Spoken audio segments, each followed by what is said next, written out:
अपचयन द्वारा अगला from reduction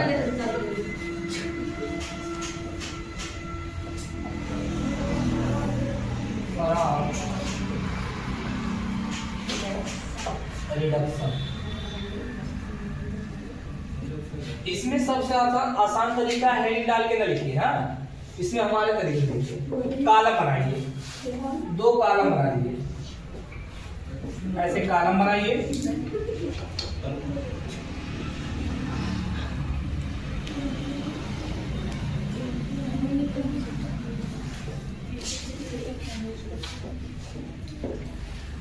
ऐसे बांट, एक को कॉलम का कर लीजिए, एक को कॉलम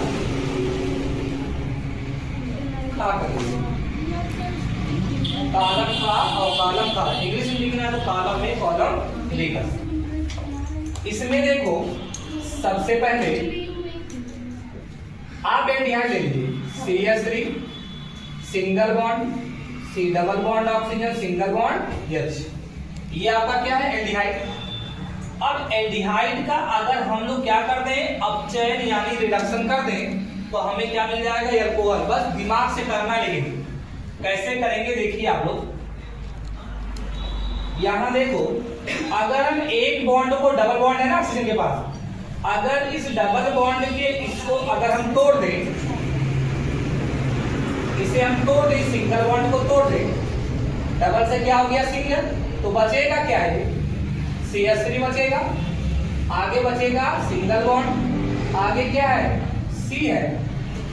अब C के साथ एक H ऑलरेडी है, ठीक है। और एक बॉन्ड अगर आपका टूटेगा तो एक बॉन्ड के तोड़ने पर एक बॉन्ड में कितने इलेक्ट्रॉन होता है, 2, और एक इलेक्ट्रॉन बराबर क्या होता है, एक हाइड्रोजन होता है।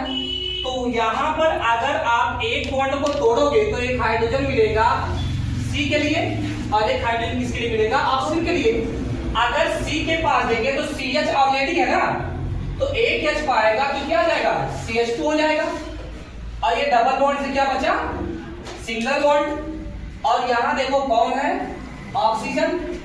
एक बॉन्ड के तोड़ने से एक हाइड्रोजन CH को CH2 कर दिया और एक इलेक्ट्रॉन जो बचेगा वो आपका हाइड्रोजन के रूप में इस ऑक्सीजन से जुड़ गया।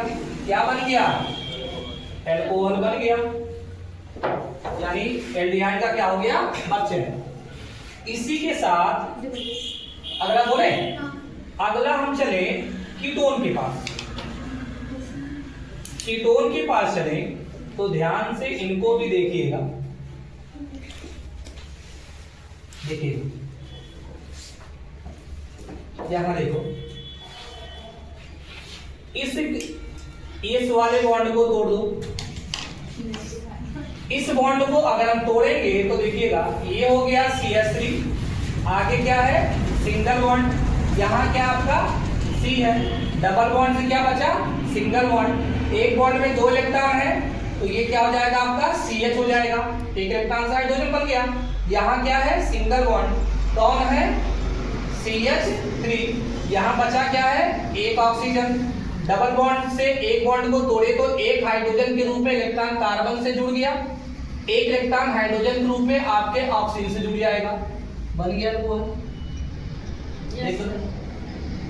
इसी क्रम में अगला अगर हम लोग देखें तो कीटोन के बाद हमारा आता है कौन सा, कार्बोक्सिलिक।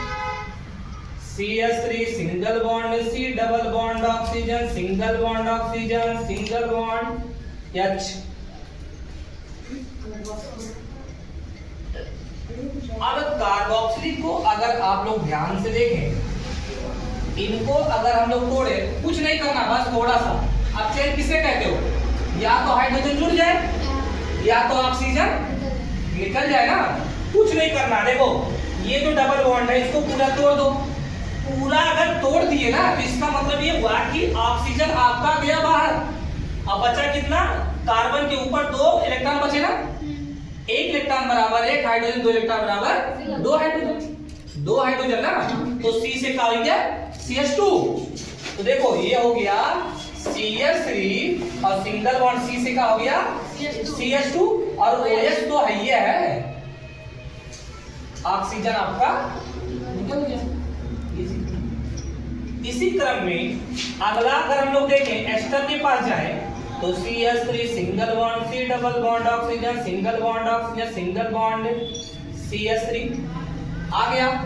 दो कार्बनों के बीच में क्या आया C डबल O, तो C डबल O का मतलब क्या एस्टर है ना, इसको भी बड़े तकनीक से तोड़ना पड़ेगा। कैसे टूटेगा ध्यान से केवल देख लो पहले। ये ऑक्सीजन है ना, इस ऑक्सीजन और कार्बन के बीच में क्या है सिंगल बॉन्ड ना, ऑक्सीजन और कार्बन के बीच में क्या है सिंगल बॉन्ड है ना, इसको यहां से तोड़ दो पहला। दूसरा काम करना है कि इस कार्बन और इस ऑक्सीजन के बीच में क्या बॉन्ड है, दो नहीं तोड़ना, केवल एक तोड़ो। अरे देखो यहां से तोड़ दो। अब ध्यान से देखो यहां क्या आपका है CH3, आगे क्या है सिंगल बॉन्ड, यहाँ क्या C है ना। अब देखो यही यहाँ C है तो C के पास ये बॉन्ड टूटेगा तो एक इलेक्ट्रॉन मिला, ऊपर का बॉन्ड टूटा तो एक इलेक्ट्रॉन मिला, तो एक दो इलेक्ट्रॉन बराबर दो हाइड्रोजन, तो C से टू हो गया। और हाई देखो ऊपर वाला जो सिंगल बॉन्ड सुरक्षित है ना, ये लो, और ये कौन है O यानी ऑक्सीजन, इस बॉन्ड का एक इलेक्ट्रॉन ऊपर बचा तो यानी ये एक हाइड्रोजन हो गया। इसके पास आ जाओ तो इसके पास अगर आए तो ये हो गया CH3, आगे क्या है सिंगल बॉन्ड, कौन है ऑक्सीजन है, यहाँ का एक इलेक्ट्रॉन हाइड्रोजन बन जाएगा, यानी ये भी क्या बन जाएगा एल्कोहल बन जाएगा। यानी एस्टर को अगर आप अपचयन करोगे तो आपको दो एल्कोहल देखने मिलेगा। एक एल्कोहल देखने को मिलेगा जिसमें एक कार्बन है, एक एल्कोहल आपको देखने मिलेगा जिसमें कितने कार्बन है, दो कार्बन है। तो एक कार्बन वाला जो एल्कोहल होता है उसे हम क्या कहते हैं मेथेनॉल। अगर आप देखो तो जो CH3OH है इसको हम लोग क्या कहते हैं, इसको हम अगर साधारण भाषा में दें तो इसको कहते हैं मेथिल एल्कोहल बोलते हैं। और इसी का अगर हम IPSC नाम लिखें तो इसका IPSC नाम होगा, सबको पता है मेथेनॉल होगा, और जिसे हम लोग मार्केट के अंदर या मेडिकल के भाषा में क्या कहते हैं स्पिरिट बोलते हैं, स्पिरिट बोलते हैं, स्पिरिट बोलते हैं। इंजेक्शन लगाते समय यूज किया जाता है स्पिरिट। और अगर हम इसकी बात करें तो सबको पता है कि CH3 single bond CH2 single bond OH, व्यापारिक नाम क्या है एथिल एल्कोहल, एथिल एल्कोहल। अगर इसका हम IPSC निकालें IUPSC अगर, तो सबको पता है दो कार्बन से एथेन और अल को जोड़ेंगे तो एथेनॉल होगा, ये होगा, ये चीज है। ये देखो अब यहाँ कुछ नॉमेनक्लेचर है, जैसे यहाँ देखो जब कीटोन को तोड़े थे तो यहाँ अगर कोई पूछे कि CH3 सिंगल बॉन्ड CH के ऊपर OH और बगल में क्या है CH3, इसका अगर कोई नाम पूछे तो IPSC नाम में जाएंगे, पहला कार्बन, दूसरा कार्बन, तीसरा कार्बन, तो तीन कार्बन से क्या होगा प्रोप होगा ना, तीन कार्बन क्या होगा प्रोप। और सिंगल बॉन्ड के लिए क्या करोगे प्लस एन लगाएंगे, प्लस OH के लिए क्या लगाते हो ऑल। तो यहाँ देखो प्रो हो गया, पा परिमाण पे होगा तो ए आपका कट गया, बचा क्या ना खाली, और ना पे मतलब ना ऊपर चांद रखोगे तो ये कट गया, बचा क्या ला, तो प्रोपेनॉल।